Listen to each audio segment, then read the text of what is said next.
The touching story, Jeremy's Mom, teaches us lessons about hurt feelings.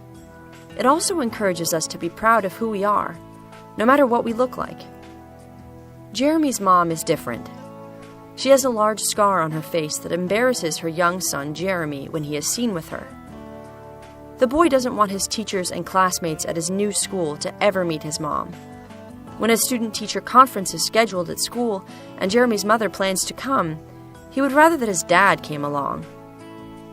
The story looks at both sides of being different. It is difficult for Jeremy since he doesn't want to stand out because of his mother's appearance, and it is not easy for his mother, who must deal with feeling different and having people stare at her. On the face of it, Jeremy has a big problem. Will things change when his dad reveals the origin of his mother's scar?